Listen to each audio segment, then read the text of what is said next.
Good evening and welcome to Washington Week. On his way back from China, President Trump told reporters, "We've settled a lot of different problems that other people wouldn't have been able to settle." One thing that wasn't settled was China's support for Iran. Another unsettled issue, American arms sales to Taiwan, and more broadly, American support for Taiwan. Just as Trump's backing of America's European allies is an open question, so too is his support for Taiwanese freedom. Joining me tonight to discuss the future of the planet, Peter Baker, the chief White House correspondent at The New York Times. Susan Glasser is a staff writer at The New Yorker. Mark Mazzetti is a Washington correspondent at The New York Times. And Nancy Youssef is a Pentagon correspondent and staff writer at The Atlantic. Thank you all for joining me. The future of the planet will be discussed tonight. Peter, it seems like Xi Jinping got what he wanted out of the summit. That fair?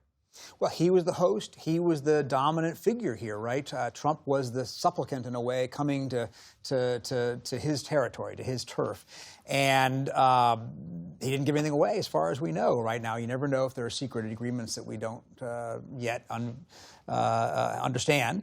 But certainly Trump did not get a breakthrough out of it, did not get any cooperation on the Strait of Hormuz, did not get any large trade deal, and Xi got at least something of what he wanted in terms of Taiwan, some ambivalence at the very least on the part of the president. Yeah. What could China do in the Strait of Hormuz? Well, they have a little impact on Iran, obviously. They, over the years, have been one of Iran's bigger customers, and they could, in fact, play it either way. They could pressure Iran to come to the table and make some concessions, or they could, in fact, supply them with weapons to help them fight the war against us, and that's the question there. You point to Mark Mazzetti like he's the weapons supplier. He's the weapons We'll guy. get to that question in a minute of weapons supplier. But Nancy, let me ask you. So, playing on this, if you're Taiwan's government right now, how are you feeling about America's commitment to your security? I think uneasy for a couple reasons. One of the things that emerged from this was the president was unwilling to even talk about Taiwan until he was on the plane headed home. They've been waiting for months for this $14 billion arms package, and we saw more ambivalence from the president about funding that. And the unwillingness to sort of definitively say that the U.S. is ready to stand by its policy. President Xi was willing to definitively say that any involvement by the United States would lead to a clash. It was not reciprocated by the United States in its willingness to equally say that it would continue to defend its position. So I think if you're in Taipei right now, there's reason to be nervous. In addition, militarily, the United States has moved a lot of its naval resources to the Middle East. And so some of the defenses that we have had in the region, some of our commitment militarily has shifted towards the Middle East. And the U.S. has also spent down some of the stockpiles of the missiles fired by these weapon systems, correct? That's right. So a lot of the air defense systems that we kept in places like South Korea, that we kept in the region, were moved over to the Middle East for the war in Iran, and it'll take years to rebuild those stockpiles. So, Susan, let me ask you about two even more important allies in Asia, South Korea and Japan, and you're watching Donald Trump, not just these last 2 days, but watching Trump's general performance and demeanor when it comes to Asia. What are you thinking right now?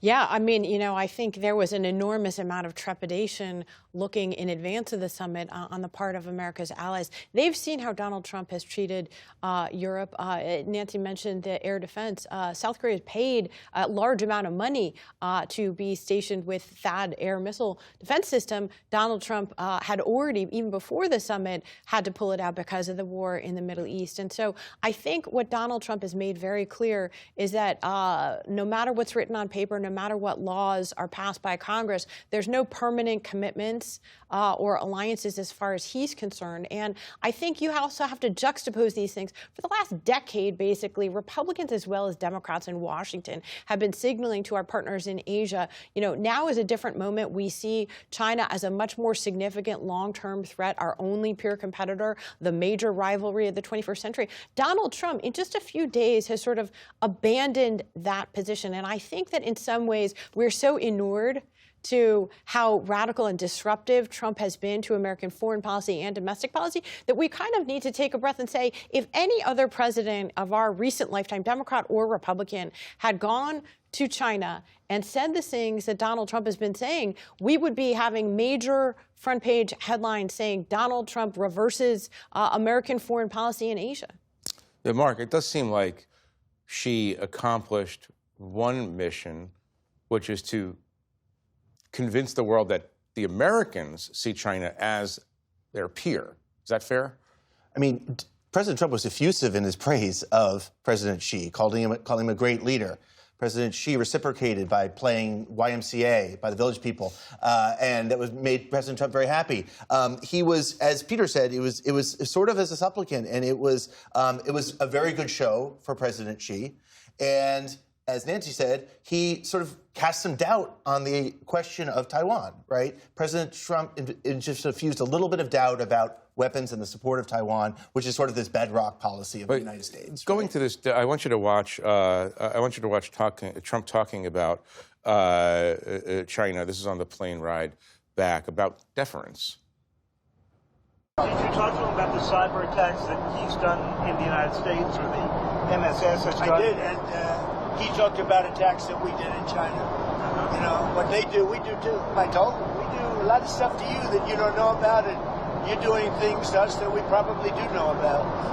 But we do plenty. It's a double-edged sword. You've covered intelligence for years. Very unusual for an American president to say, yeah, they do stuff to us, we do stuff to them. They don't even know some of the stuff that we do, wink, wink. That's going to Susan's point. We're still not used to seeing that kind of presidential behavior. Yeah, it's a theme over the last several weeks that the administration did not want to disrupt this summit. Intelligence be damned about what China was doing, right? So we reported a couple stories about how China was,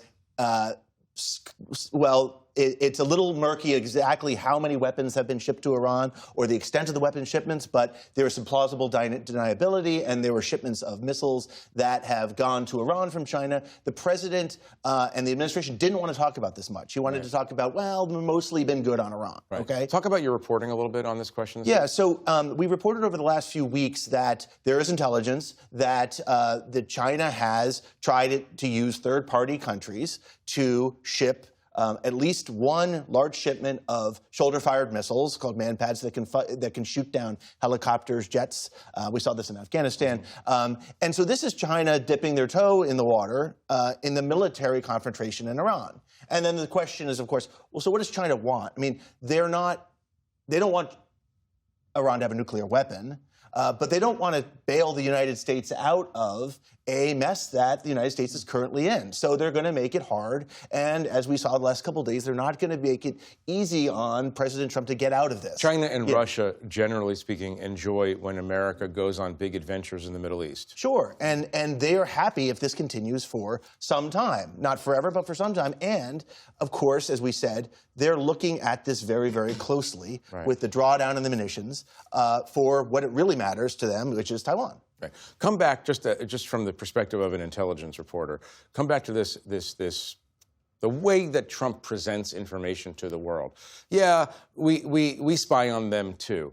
I don't recall presidents kind of flippantly and openly talking about this kind of tit for tat. It's not only revealing of information that probably shouldn't be revealed, but it also sort of goes to this, in his own mind, kind of a moral equivalence. Like, yeah, they do it to us, but we do it to them, so we're all pretty bad. Right. We recall the famous Putin meeting, right? Helsinki. Right, in Helsinki, where he talks about the U.S. intelligence assessment on the election. Just to remind people that's when he said he doesn't believe U.S. intelligence because Putin said it didn't happen. Right. And so Putin says it. So who are we to believe here, right?